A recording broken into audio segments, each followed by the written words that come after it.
الحمد لله نحمده ونستعينه ونستغفره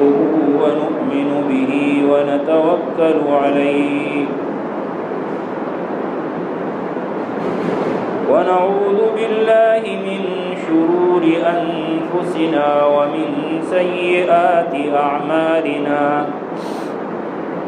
من يهده الله فلا مضل له ومن يضلله فلا هادي له ونشهد أن لا إله إلا الله وحده لا شريك له ونشهد أن سيدنا وحبيبنا ومولانا محمدا عبده ورسوله صلى الله تبارك وتعالى عليه وعلى آله وأصحابه وبارك وسلم تسليما كثيرا كثيرا أما بعد فأعوذ بالله من الشيطان الرجيم بسم الله الرحمن الرحيم ووصى بها إبراهيم بنيه ويعقوب يا بني إن الله اصطفى لكم الدين فلا تموتن إلا وأنتم مسلمون وقال تعالى في مقام آخر وكان يأمر أهله بالصلاة والزكاة وكان عند ربه مرضيا وقال النبي صلى الله عليه وسلم من ولد له ولد فليحسن اسمه وأدبه فإذا بلغ فليزوجه فإن بلغ ولم يزوجه فأصاب إثما كان إثمه على أبيه وقال عليه الصلاة والسلام من ابتلي من هذه البنات بشيء فأحسن أدبه كان له سترا من النار آمنت بالله صدق الله مولانا العظيم وصدق رسوله النبي الكريم ونحن على ذلك من الشاهدين والشاكرين والحمد لله رب العالمين بزرگان محترم اور میرے عزیز ساتھیوں، گزشتہ 2 جمعوں سے اولاد کے حقوق اور ان کی دینی تربیت کے سلسلے میں شریعت کے احکام کا ذکر چل رہا ہے۔ جب انسان دنیا سے جاتا ہے اور اس کے جانے کا وقت قریب آتا ہے تو ہر انسان اپنی سوچ کے مطابق اپنی اولاد کو وہ چیز دینا چاہتا ہے جو اس کے ہاں سب سے زیادہ بڑی نعمت ہوتی ہے۔ اگر کوئی سرمایہ دار ہے تو وہ جاتے وقت یہ چاہتا ہے کہ جیسے میرے پاس سرمایہ تھا، فیکٹریاں تھیں، کمپنیاں تھیں، اور میری اولاد کے پاس بھی بڑی بڑی کمپنیاں ہو، سرمایہ ہو، بینک بیلنس ہو، ان کے پاس درآمدات برآمدات کے بارے میں جو لوازمات ہیں وہ ہوں۔ اگر ایک سروس کرنے والا انسان ہے وہ یہ چاہتا ہے کہ جب میں دنیا سے جاؤں تو میری اولاد بھی اچھی پوسٹ پر ہو، اچھا عہدہ اور منصب ہو اس کے پاس۔ اسی طرح اگر کوئی وزیر ہے، کوئی سیاستدان ہے، وہ اپنی اولاد کے بارے میں مرنے سے پہلے یہ چاہتے ہیں کہ ان کو ہم کسی نہ کسی ایسے عہدے تک پہنچا دیں کہ جو ان کے نظر میں بڑا عزت کا عہدہ اور مقام ہوتا ہے۔ تو اسی طرح حضرات انبیاء کرام اور ان کے متبعین، ان کی پیروی کرنے والے، ان کے نظر میں جو دائمی اور لازوال نعمت ہوتی ہے وہ مرنے سے پہلے اپنی اولاد کو دے جاتے ہیں اور اس کی وصیت کر جاتے ہیں۔ چنانچہ انبیاء کرام اور اولیاء کرام، اللہ کے نیک لوگ، ان کی نظر میں اصل لازوال اور دائمی نعمت یہ ہے کہ ہماری اولاد کا عقیدہ صحیح ہو اور وہ عقائد کی گمراہی اور اعمال کی گمراہی سے بچ جائے۔ اس لیے قرآن کریم میں اللہ سبحانہ و تعالی نے واقعہ بیان فرمایا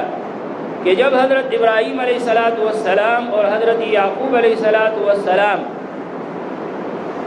موت کا وقت قریب آیا تو اپنی اولاد کو جمع کیا اور اولاد کو وصیت کی کہ تم ہمارے مرنے کے بعد اسی دین پر قائم رہو کہ جو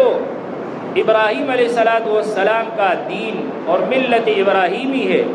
کہ ایک اللہ ہی کی عبادت کی جائے اور اللہ ہی کی اطاعت اور فرمانبرداری کی جائے۔ چنانچہ قرآن پاک میں اللہ نے فرمایا وَوَصَّى بِهَا إِبْرَاهِيمُ بَنِيهِ وَيَعْقُوبُ، کہ ابراہیم علیہ السلام اور یعقوب علیہ السلام نے اپنے بیٹوں کو اسی بات کی وصیت کی، یا بنی ان اللہ اصطفیٰ لکم الدین، فرمایا کہ انہوں نے اپنی اولاد سے کہا کہ اے ہمارے بیٹو، اللہ نے تمہارے لیے دین چن لیا ہے، منتخب کر لیا ہے۔ وہ دین کیا ہے؟ وہ ملت ابیکم ابراہیم ہے، کہ تمہارے والد ابراہیم علیہ السلام کا طریقہ، کہ انہوں نے بت پرستی کو ختم کر کے ایک اللہ کی عبادت کی طرف لوگوں کو بلایا کہ یہ بت تمہارے لیے کچھ بھی نہیں کر سکتے، یہ سورج چاند ستارے ڈوبنے والے فنا ہونے والے یہ تمہارے معبود نہیں ہے، یہ تمہارے الہ نہیں ہے، بلکہ تمہارا الہ جو ہے الہ واحدہ، ایک ہی اللہ ہے، اس کے سوا کسی کی عبادت نہ کرو۔ تو انبیاء کرام کو یہ معلوم تھا کہ ہمارے جانے کے بعد جس طرح ہماری زندگی میں اسی طرح تھا کہ ایک طرف انبیاء کے متبعین جو اللہ کی عبادت کرنے والے تھے وہ تھے، دوسری طرف اللہ کے سوا بتوں کی عبادت کرنے والے، کوئی ستاروں کی عبادت کرتا ہے، کوئی سورج کی عبادت، کوئی چاند کی عبادت کرتا ہے۔ یہ دونوں سلسلے دنیا میں ساتھ ساتھ چلتے ہیں۔ اس لیے اب بھی دنیا کے اندر جہاں اللہ کی عبادت کرنے والے ہیں وہ اللہ کو پکارتے ہیں، وہاں آپ دیکھتے ہیں کہ بت پرستی بھی ہر جگہ موجود ہے، بالخصوص غیر مسلم ممالک کے اندر بتوں کو لوگ پوجتے ہیں۔ اسی طریقے سے جہاں ایسے نظریات ہیں کہ جو صحیح اور حق پر مبنی ہیں تو ایسے نظریات بھی ہیں کہ جو غلط ہیں۔ اس لیے اپنی اولاد کو انہوں نے مرنے سے پہلے یہ وصیت کی کہ تم اس حال میں تمہارے اوپر موت آئے کہ جب تم دین اسلام پر قائم ہو، فرمایا یا بنی ان اللہ اصطفیٰ لکم الدین، اے میرے بیٹو اللہ نے تمہارے لیے یہ دین اسلام چن لیا،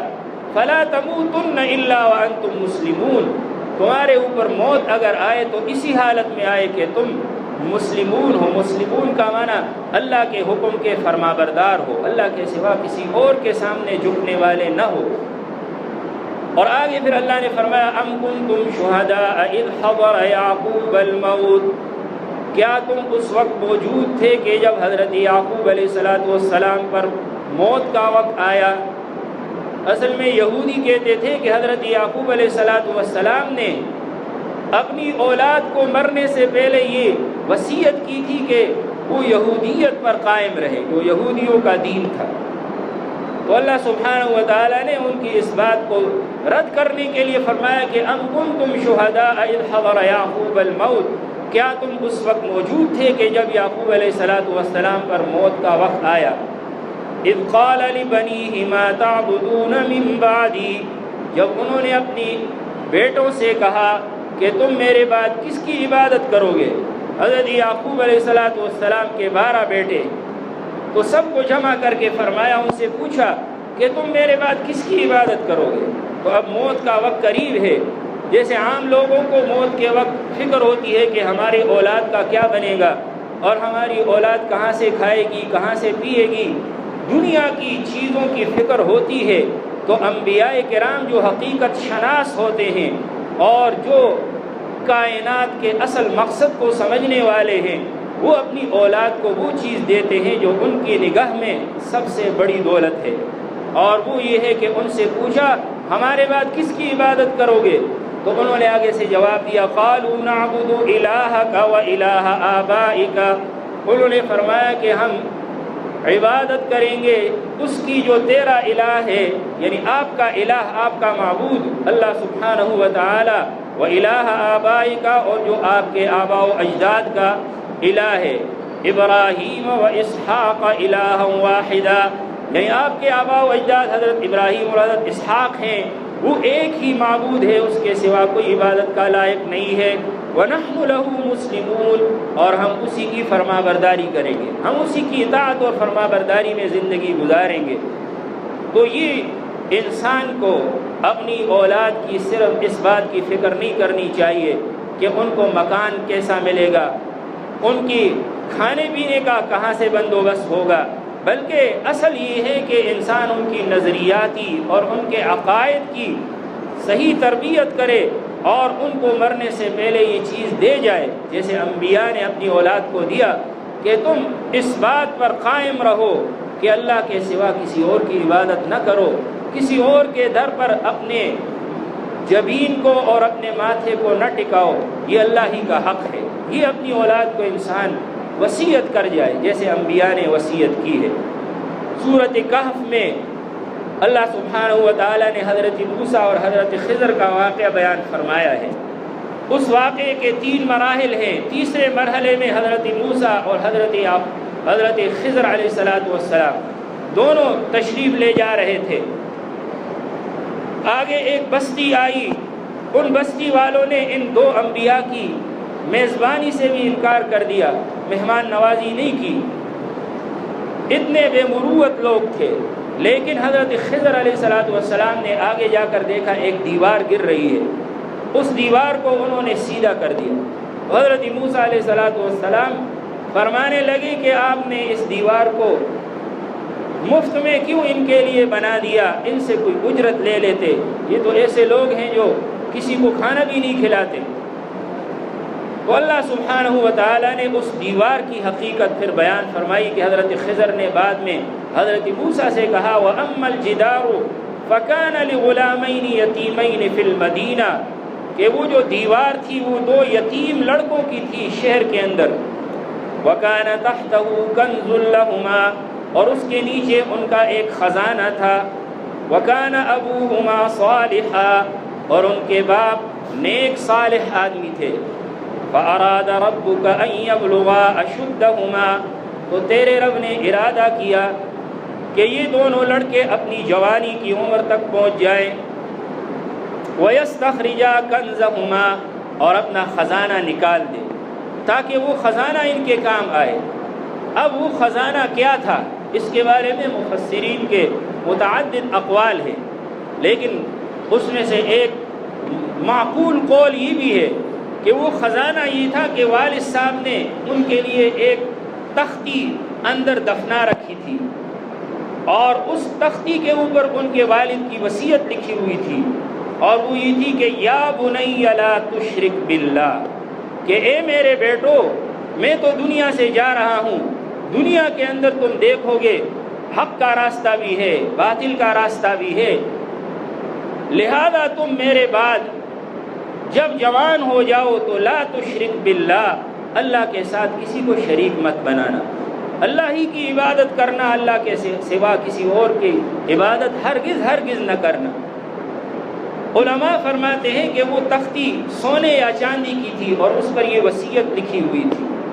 تو اب دیکھیں وہ نیک آدمی کتنا مخلص تھا کہ اللہ تعالیٰ نے اپنے نبی کو بھیج دیا کہ تاکہ وہ ان کی وصیت کی حفاظت کریں، اور وہ دیوار صحیح کھڑی کر دی تاکہ وہ دونوں لڑکے جوان ہو جائیں اور اپنے والد کی اس وصیت کو پڑھ کر اس پر عمل کریں۔ اسی سے علماء نے فرمایا کہ جب کسی کے والدین نیک صالح ہوتے ہیں تو اللہ سبحانہ و تعالی اولاد کو بھی اس کا بہت بڑا فائدہ عطا فرماتے ہیں۔ جیسے کہ ان کے والد صاحب نیک صالح تھے، اللہ تعالیٰ نے اولاد کو کتنا عظیم فائدہ عطا فرمایا کہ 2 انبیاء آ رہے ہیں، اولاد کی خاطر وہ دیوار کھڑی کر رہے ہیں تاکہ کل کو وہ خزانہ ان کو مل جائے اور ان کی کفالت ہو جائے، ان کے دنیا کے لحاظ سے بھی ان کی ضروریات پوری ہوں اور دینی تربیت بھی ان کی ہو جائے۔ اس لیے اپنی اولاد کو اگر کوئی آدمی دنیا کے دھوپ سے بچانے کی تو فکر کرتا ہے، لیکن اس کی فکر نہیں کرتا کہ وہ جہنم کی دائمی آگ سے کیسے بچیں گے، تو یہ کوئی عقل کی بات نہیں ہے۔ عقل کی بات اور سمجھ کی بات یہ ہے کہ ہم سب سے زیادہ اس کی فکر کریں کہ ہماری اولاد کی تربیت اور ان کی نظریاتی اور فکری اور عقیدے کے لحاظ سے جو اصلاح ہے وہ ہو جائے۔ اس لیے جہاں ان کو تعلیم دیں وہاں یہ بات دیکھ لیا کریں کہ ہماری اولاد کی وہاں کیسے تربیت ہوگی، وہاں ان کی کیسے فکری تربیت اساتذہ کریں گے۔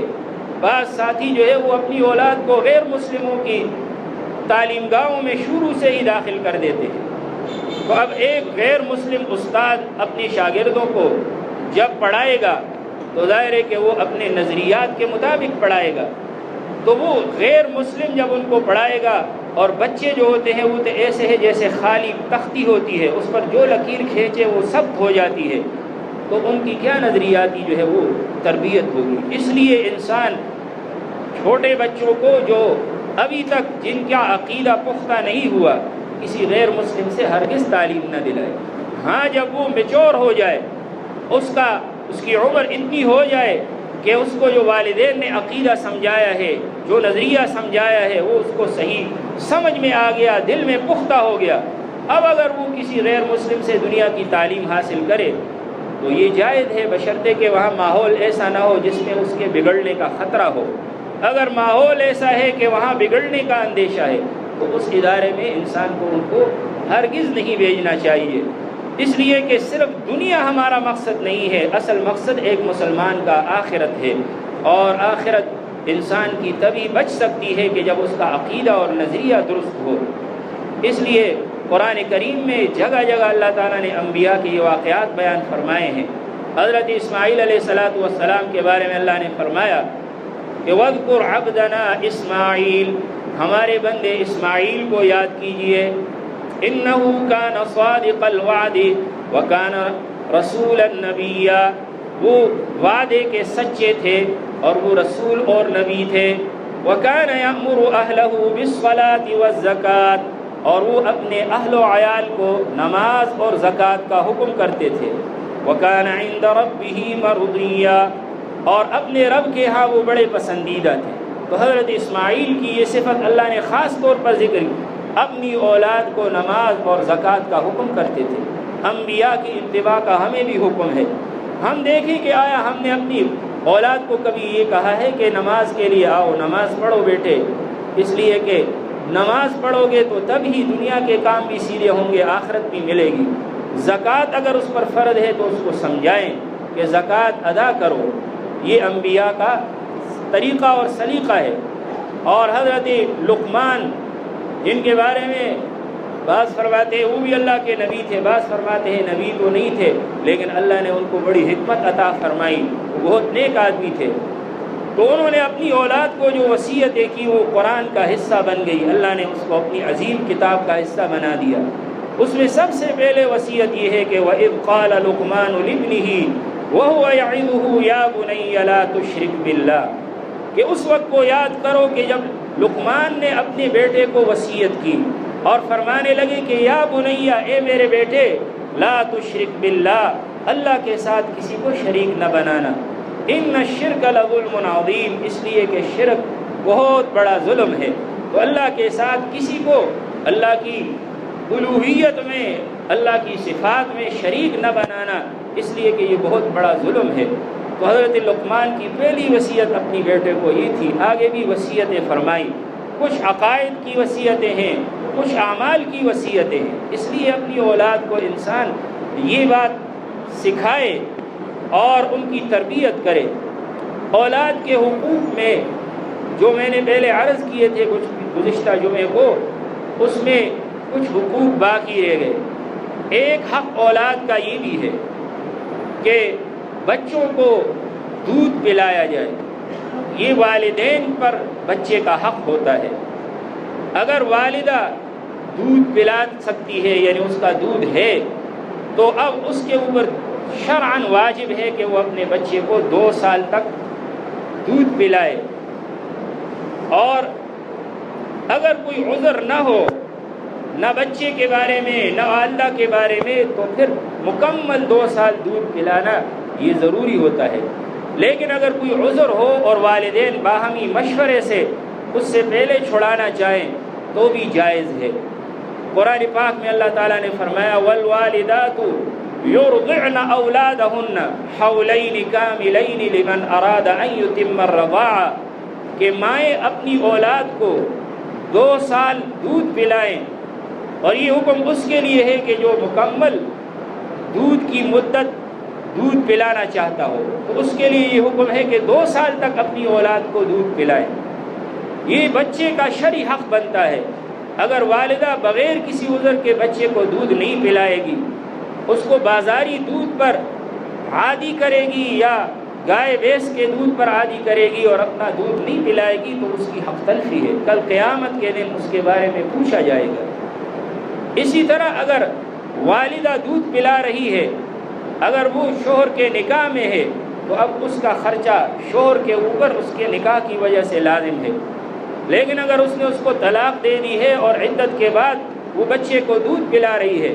تو اب اس عورت کا خرچہ والد پر لازم ہے دودھ پلانے کی وجہ سے، اس لیے کہ دودھ پلانے کا بھی عوض ہوتا ہے اور اس کے بدلے میں اجرت لازم ہوتی ہے، وہ والد کے اوپر لازم اور ضروری ہے۔ اگر کوئی اور دودھ پلانے والی نہیں ملتی تو والدہ پر یہ واجب ہے کہ وہ اپنے بچے کو دودھ پلائے۔ البتہ اگر باہمی مشورے سے یہ سمجھے کہ پہلے ہی ہم بچے کو دودھ سے چھڑا لیں، مصلحت ہو، تو اس طرح بھی کر سکتے ہیں۔ اس لیے قرآن کریم میں اللہ نے فرمایا فَإِنْ أَرَادَا فِصَالًا عَنْ تَرَاضٍ مِّنْهُمَا، اگر والدین یہ ارادہ کر لے کہ بچے کا دودھ چھڑا لے اور آپس میں باہمی رضامندی ہو، مشورہ کر لے،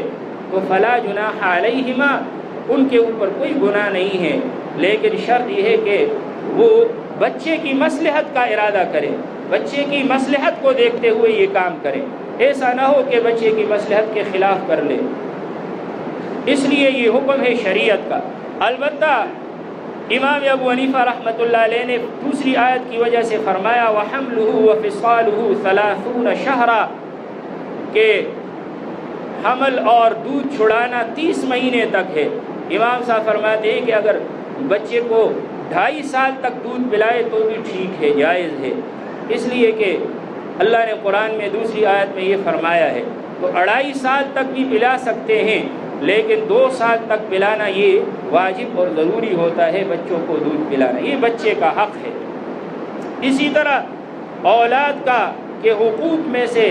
ایک حق یہ بھی ہے کہ جب اولاد بالغ ہو جائے تو بالغ ہونے کے بعد جب ان کا مناسب رشتہ مل جائے تو اس کو مناسب رشتہ ان کا کرا دینا یہ والد کے اوپر ذمہ داری ہے، اولاد کا حق ہے۔ حدیث میں نبی پاک صلی اللہ علیہ وسلم نے فرمایا من ولد له ولد، کہ جس کی اولاد ہو جائے فلیحسن اسمہ وادبہ، اس کو چاہیے کہ اس کا نام بھی اچھا رکھے اور اس کی تربیت بھی اچھی کرے۔ فاذا بلغ، جب وہ بالغ ہو جائیں، فلیزوجہ، تو اس کا آگے رشتہ کرائیں، نکاح کرائیں۔ فإن بلغ ولم یزوجہ، اگر وہ اولاد بالغ ہو گئی اور والد نے اس کا رشتہ نہیں کرایا، فأصاب اثما، اور اولاد سے گناہ ہو گیا، تو فرمایا کان اسمہ علیہ، اس کا گناہ والد کے سر پر ہوگا۔ اس لیے اولاد بالغ ہو جائے اور آگے مناسب رشتہ مل رہا ہو، چاہے بیٹا ہو یا بیٹی ہو، تو ان کے رشتے کو جلد از جلد طے کر لینا چاہیے تاکہ وہ گناہ سے بچ جائیں. یہ بھی انسان کے اوپر ذمہ داری بنتی ہے. پھر یہ ہے کہ اولاد بالغ ہونے تک ان کا خرچہ والد کے اوپر ان کا خرچہ فرض ہے، لازم ہے، ضروری ہے. چاہے بیٹا ہو یا بیٹی ہو، بالغ ہونے تک اس کا خرچہ جو ہے وہ والد کے اوپر لازم ہوتا ہے. اور جب بالغ ہو جائے تو لڑکی تو جب تک شادی نہ ہو جائے اس کا خرچہ والد پر ہی رہتا ہے. البتہ اگر وہ لڑکا ہے تو اس کا خرچہ پھر خود اس کے ذمے آ جاتا ہے، وہ خود کام کرے اور کمائے. البتہ اگر وہ معذور ہے، کما نہیں سکتا، یا وہ تعلیم کے اندر مصروف ہے، دینی تعلیم حاصل کر رہا ہے یا دنیا کی جائز تعلیم حاصل کر رہا ہے، تو پھر بھی اس کا خرچہ والد کے ذمے لازم ہوتا ہے. یہ بھی بچے کا حق ہے کہ اس کا نفقہ اس کو دیا جائے. اسی لیے اگر کوئی شخص اپنی بیوی کو طلاق دے دے تو طلاق کے بعد پھر بچوں کی پرورش تو ماں کرتی ہے. بیٹا ہو تو 7 سال تک وہ پرورش ماں کے پاس اس کی پرورش ہوگی، اور بیٹی ہو تو بالغ ہونے تک یعنی 9 سال تک اس کی پرورش ماں کے پاس ہوگی، لیکن خرچہ باپ برداشت کرے گا، اس سے لیا جائے گا خرچہ، اور اس پر لازم اور ضروری ہے. تو یہ بھی ایک اولاد کا حق ہے کہ ان کو جو ہے وہ خرچہ دیا جائے. اسی طریقے سے اولاد کے حقوق میں سے ایک حق یہ بھی ہے کہ انسان اپنی اولاد کے درمیان عطیہ میں یا کوئی چیز دینے میں برابری کرے. اگر والد اپنی اولاد کو کوئی چیز ہبہ کرنا چاہتا ہے، کوئی چیز ان کو دینا چاہتا ہے، تو اولاد میں برابری کرے، مساوات کرے. یہ نہ ہو کہ جس سے زیادہ محبت ہے اس کو تو دیا جا رہا ہے اور جس سے محبت نہیں ہے اس کو کچھ بھی نہیں دے رہے. تو یہ شرعاً ناانصافی ہے، ظلم ہے. حدیث میں آتا ہے کہ حضرت نعمان ابن بشیر رضی اللہ تعالیٰ عنہ کے والد نے ایک مرتبہ حضرت نعمان ابن بشیر کو ایک غلام ہبہ کیا. تو غلام اس زمانے میں ایک قیمتی مال ہوتا تھا، جیسے آج کل گاڑی ہوتی ہے. تو ان کی والدہ نے اپنے شوہر سے کہا کہ آپ یہ جو ہبہ کر رہے ہیں اس پر رسول اللہ صلی اللہ علیہ وسلم کو گواہ بنا لیں. چنانچہ وہ حضور صلی اللہ علیہ وسلم کے پاس گئے. حضور صلی اللہ علیہ وسلم سے یہ کہا کہ یا رسول اللہ، میں اپنے اس بیٹے کو غلام ہبہ کر رہا ہوں، آپ اس پر گواہ بن جائے. تو نبی پاک صلی اللہ علیہ وسلم نے فرمایا کہ کیا باقی سب اولاد کو بھی اسی طرح ہبہ کیا ہے، ہدیہ کیا ہے یا نہیں؟ تو انہوں نے کہا کہ میں نے تو باقی اولاد کو ہبہ نہیں کیا. تو نبی پاک صلی اللہ علیہ وسلم نے فرمایا کہ اذن لا اشہد علی الجور، ایسی صورتحال میں ظلم پر گواہ نہیں بن سکتا، ایسی صورتحال میں ناانصافی پر گواہ نہیں بن سکتا. اس لیے عام حالات میں اگر والد اپنی اولاد کو کوئی بڑی رقم دے یا کوئی چیز ہبہ کرے، کوئی پراپرٹی دے اس کو، تو ایسی صورت میں افضل اور بہتر تو یہ ہے کہ بیٹوں بیٹیوں سب کو برابر دے. البتہ اگر میراث کے اصول کے مطابق للذکر مثل حظ الانثیین جو قرآن کے اندر آیا ہے کہ بیٹے کو دگنا دے، بیٹی کو اس کے مقابلے میں نصف دے، تو اس کی بھی گنجائش ہے، اس طرح بھی کر سکتا ہے. لیکن یہ ہے کہ سارا ایک کو دے دے دوسروں کو کچھ نہ دے، محروم کرے، تو یہ شرعاً بڑی ناانصافی کی بات ہے. اس سے انسان اپنے قبر کو خراب کر رہا ہے. اس لیے اس بات کا دھیان کرنا چاہیے. البتہ جو ضروریات کی چیزیں ہیں، مثلا کسی کو ضرورت کے لیے کھانے پینے کی چیز دے دی، اس میں برابری ضروری نہیں ہے. بڑا ہدیہ جو ہوتا ہے اس میں برابری یہ ضروری ہوتی ہے شرعاً. اسی طریقے سے اگر اولاد میں کوئی زیادہ جو ہے وہ غریب ہے، دوسرا مالی لحاظ سے بہتر ہے، تو اگر غریب کو کچھ زیادہ دے دیا تو یہ بھی جائز ہے. بغیر کسی شرعی عذر کے اگر کسی کو دے گا کسی کو نہیں دے گا تو یہ ناجائز. لیکن اگر شرعی عذر ہو، ایک غریب ہے یا ایک دینی تعلیم حاصل کر رہا ہے یا دنیا کی تعلیم حاصل کر رہا ہے، وہ کما نہیں سکتا، دوسرے کما رہے ہیں، اس کو اگر دے دیا، یا ایک معذور ہے، اپاہج ہے، کسی وجہ سے معذور ہو گیا، اس کو اگر دے دیا دوسرے کو نہ دے تو شرعاً اس کی گنجائش ہوتی ہے، یہ جائز ہے. لیکن عام حالات میں بلا کسی وجہ کے کسی کو زیادہ دینا، کسی کو محروم کرنا، یہ شرعاً جائز نہیں ہے، بڑی ناانصافی کی بات ہوتی ہے. تو اللہ سبحانہ و تعالیٰ نے اولاد کے سارے حقوق واضح فرما دیے ہیں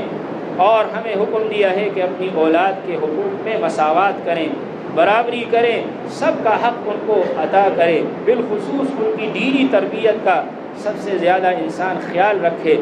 اور بالخصوص بیٹیوں کی تربیت جو آدمی کرے گا تو اس کے لیے بڑا اجر ہے۔ حدیث میں آپ صلی اللہ علیہ وسلم نے فرمایا کہ جو اس کی بیٹیاں ہوں اور 2 بیٹیاں اس کو اللہ نے دی اور اپنی دونوں بیٹیوں کی اس نے اچھی تربیت کی تو فرمایا وہ جہنم کی آگ سے اس کے لیے پردہ بن جائیں گے، اللہ تعالیٰ جہنم کی آگ سے اس کو بچا لیں گے۔ چنانچہ حضرت عائشہ فرماتی ہے کہ ایک مرتبہ میرے پاس ایک مسکین عورت آئی، اس کے ساتھ 2 بچیاں تھیں، تو اس نے سوال کیا تو حضرت عائشہ نے اس کو 3 کھجوریں دے دی۔ اب اس نے ایک کھجور ایک بیٹی کو دی، دوسری کھجور دوسری بیٹی کو دے دی۔ انہوں نے پھر کہا کہ یہ ایک کھجور بھی ہمیں دے دے۔ چنانچہ آپ نے وہ جو ان کی والدہ تھی اس نے وہ کھجور 2 حصے کی اور نصف ایک کو دے دی، نصف دوسرے کو دے دی۔ تو حضرت عائشہ اس سے بڑی متاثر ہوئی، جناب نبی کریم صلی اللہ علیہ وسلم تشریف لائے تو آپ صلی اللہ علیہ وسلم کو واقعہ سنایا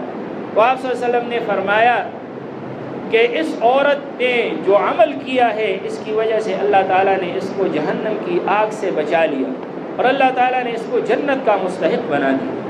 اس لیے اولاد میں انصاف اور ان کے حقوق کا دھیان کرنا ضروری ہے۔ اللہ تعالیٰ ہم سب کو اس کی توفیق عطا فرمائے۔ وآخر دعوانا